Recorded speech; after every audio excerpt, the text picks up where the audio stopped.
name's Michael and welcome to Tabletop-Infiltrator. Today is part 2 of my Terminator armoured units that I've added to my custom chapter. Last week my librarian joined the ranks and I've spent the last few days getting my next unit painted up, a 5-man assault Terminator squad. Terminators are quintessential 40k and I couldn't build an army and not include a unit of these guys. So today we'll be looking at how I painted them up, their datasheet, any useful stratagems, how I'm planning to use them in my army, and then we'll be rolling some dice on the tabletop in a scenario I've set up to show you just how deadly these units can be. Let's kick off with seeing how the unit turned out.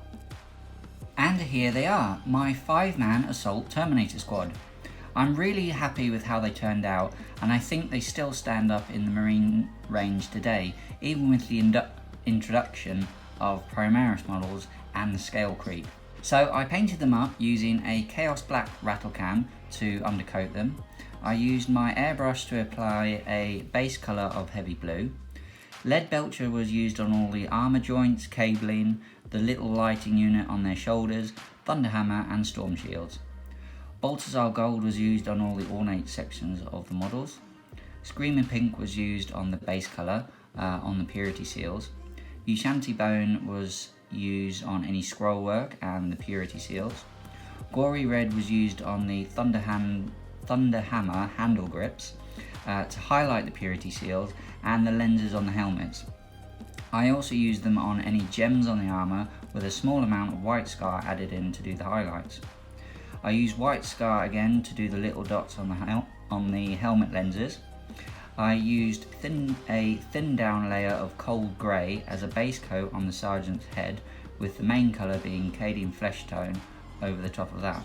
I washed all the models using Nuln Oil and went back over with the base colours to tidy up any pooling. I based the models using sand from the beach stuck down with PVA and covered in a layer of flesh wash. And when the models were completely dry, I used an artist pen with a 0.25mm black tip to write the scripture on any Purity Seals and scroll work. With my Terminators ready to be deployed onto the battlefield, let's have a look at their datasheet. So Assault Terminators are an elite choice with a base cost starting at 33 points per model, and you can take between 5 and 10 models per squad. It's slightly confusing when you initially look at the costing for the squad, as they are stated as being equipped with Storm Shields and Thunderhammers, but you actually need to add in the cost of the Thunderhammer into the model, so they come out at 43 points per model fully equipped. I'm going to be running them with this loadout as I like the durability that the Storm Shields give you and the damage output of the Thunderhammer. Even though they have been slightly nerfed with the reduced AP, they are still a really good choice. Looking at their stats, they're movement 5, and they're a bit slow because they're in Terminator armour. Their weapon skill and ballistic skill 3+, strength 4, toughness 4, 3 wounds, 2 attacks, 3 on the sergeant, leadership 8 and leadership 9 on the sergeant with a 2+ save. Like I said, every model is equipped with a Thunderhammer and a Storm Shield. The Thunderhammer is a close combat weapon. It's ×2 strength, AP -2 and 3 damage. Its abilities: each time an attack is made with this weapon, subtract 1 from that attack's hit roll. The Storm Shield, the bearer has a 4-up invuln save, and in addition you add 1 to armor saving throws made for the bearer. Now the invuln has gone up from a 3+ to a 4-up, but the add 1 to your saving throw I think more than makes up for this, as you're effectively ignoring AP -1, and if they are in cover, AP -2 from shooting, which would make them incredibly hard to shift if you can deploy them in cover, maybe sitting on an objective. Just a real pain for an opponent to dislodge. You can also equip them with a teleport homer, so once per battle at the start of your movement phase, you can remove this unit from the battlefield, and then in the reinforcement step of your next movement phase, you can set this unit back up on the battlefield anywhere wholly within your own deployment zone and more than 9 inches away from enemy models, or anywhere within 3 inches of a friendly chapter model and more than 9 inches away from any enemy models. If the battle ends if the battle ends and this unit is not on the battlefield, it is destroyed. If this unit has split into 2 units because of combat squad's ability, only one of those units can use the teleport hammer. It is useful, but as the unit is close combat focused and not ranged, redeploying them would effectively take them out of the game. Their short movement distance would really keep them from getting back into the fight. Their war gear options, so any number of models can each have their Thunder Hammer and Storm Shield replaced with 2 Lightning Claws. So Lightning Claws are a close combat weapon, strength of the user, AP -2 and 1 damage. Each time the wearer fights, it makes 1 additional attack with this weapon, and each time an attack is made with this weapon, you can re-roll the wound roll. So Lightning Claws are good with the reroll wounds and the additional attack against lightly armoured targets and horde units, but I still prefer the Thunder Hammer and Shield combo. It's a classic look, and that's what I'm going to go for. Their abilities, they have Angels of Death, which gives them access to And They Shall Know No Fear, Bolt of Discipline, Shock Assault and Combat Doctrines. They have the Deathwing ability, which gives them, it has the Deathwing keyword.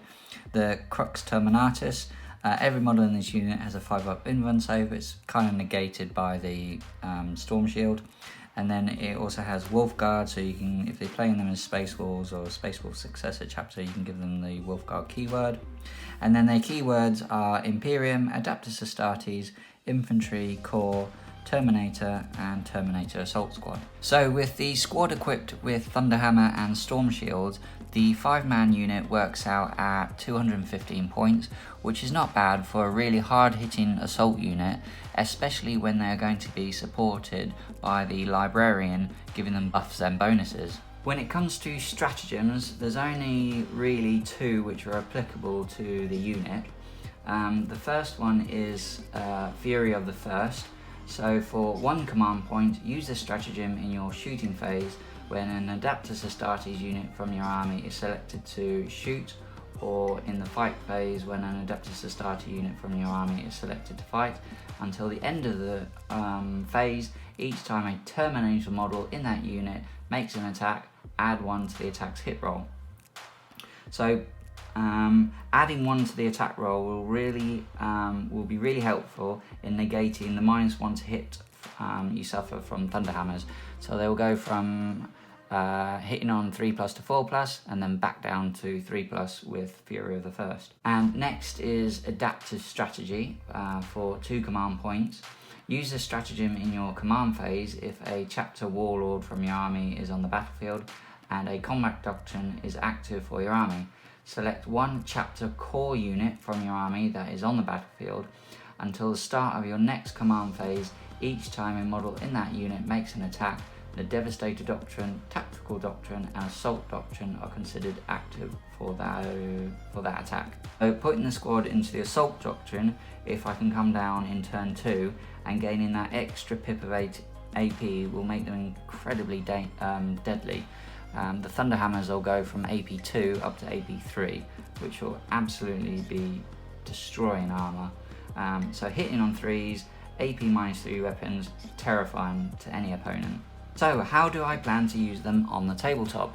Both units, the Librarian and the Terminators, are going to be starting off the board in reserve. The main focus for them will be to either counter an opponent who's moving out of their deployment zone or to secure a key objective. Moving out and securing an objective, I think, is key in 9th, so delaying your opponent from doing that for as long as possible is essential. My Librarian is going to be key to making them even deadlier, survivable, and giving them a better chance of getting their charge off when coming in from deep strike. His own Warlord trait, Imperium Sword, will increase his own odds on making a charge and making him more of a beat stick in close combat, and also making sure that he can stick with the unit as long as possible. His psychic powers, Veil of Time, will increase their charge odds and ensure that anything that survives their initial attack won't survive for very much longer, allowing them to fight first until their next turn. Might of Heroes will mean that the unit hits hard and can actually take a hit and return from any unit that survives. Piling strats on top of them will literally dial them up to another level as well. Fury of the First will get more hits coming in, and adaptive strategy, putting them into the assault doctrine, will mean their thunderhammers become devastating. Now, what I haven't spoken about for my army is chapter tactics. I have units to support my gun line with buffs, so I want to give some more bonuses to my assault units. So I've gone for Hungry for Battle, so add 1 to advance rolls and charge rolls made for this unit. Adding 1 to an advance and a charge roll gives them an even better odd of making a charge. There'd be nothing worse than an expensive unit turning up, failing a charge, and then they're sitting there all pathetic looking. And then the next one I've gone for is Whirlwind of Rage. Each time a model with this tactic makes a melee attack, if that model's unit made a charge move, was charged, or performed a heroic intervention this turn, an unmodified hit roll of 6 scores an additional hit. They didn't have to roll for that hit, it just scores an additional hit. So the damage these units can dish out is really deadly, so the more hits I can cause, the better basically. Hopefully with all these buffs and bonuses, my assault units will really hit hard, be survivable, and keep my opponent busy while I'm scoring primaries and secondaries long enough to get the lead that I'm after. With the units tooled up, let's see how deadly they can be on the battlefield in a scenario I've set up against some Necron warriors. So in our scenario today, we have a 5-man infiltrator squad which has been deployed to hold this objective, and a 10-man Necron warrior unit is moving out to take it from them. So the infiltrators are going to need some help. It's currently the Space Marine turn, and the Terminator unit and the Librarian have arrived via Deep Strike. In the Psychic phase, the Librarian is going to attempt to cast Veil of Time and Might of Heroes on the Terminator unit. So Veil of Time needs a 6 to go off, and it does on a 7. And Might of Heroes needs a 6 as well. And that goes off on a 6. So that's both powers on the Terminator unit. Moving on to the shooting phase, we're going to let off some fire support from the Infiltrators and Librarian. The Infiltrators are armed with a Marksman Bolt Carbine, which is range 24, rapid fire 1, strength 4, AP 0 and damage 1, and its ability is each time an attack is made with this weapon, an unmodified hit roll of 6 automatically wounds the target. So we're looking for 3s to hit and 6s will automatically wound.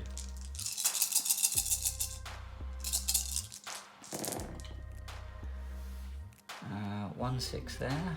It is strength 4, toughness 4 of the warriors, so we're looking for 4s to wound.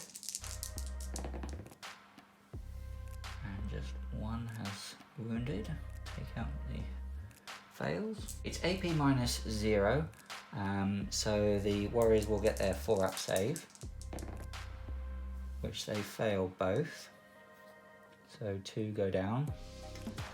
That unit has now finished firing, so the warriors can now attempt to resurrect. We're looking for 5s, re-rolling 1s because they're Necron warriors. And with a 3 and a 2, those warriors can't resurrect. Moving on to the Librarian Stormbolter, it is range 24, rapid fire 2, strength 4, AP 0 and 1 damage. So again we're looking for 3s to hit.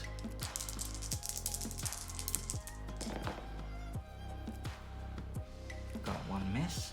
Strength 4, toughness 4, so we're looking for 4s to wound.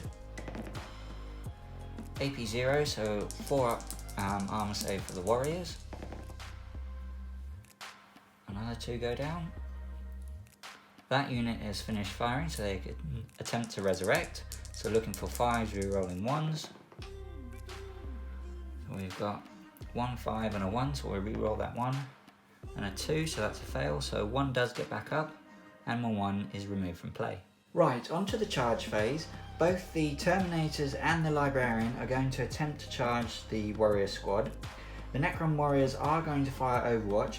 The Warriors are armed with Gorse Flayers, which are range 24, rapid fire 1, strength 4, AP -1 and 1 damage. So we've got 14 shots going into the Terminators. We're looking for 6s to hit. And we've got 1, 2 hits. Strength 4, toughness 4 against the Terminators, so we're looking for 4s to wound. And no wounds there. With Overwatch over, let's see if the Terminators can make their charge roll. So charging with the Terminators, they are 9 inches away, but the chapter tactic Hungry for Battle means they have +1 to their advance or charge rolls. So I'm looking for an 8. And it goes off on a 9. We'll then do the same with the Librarian.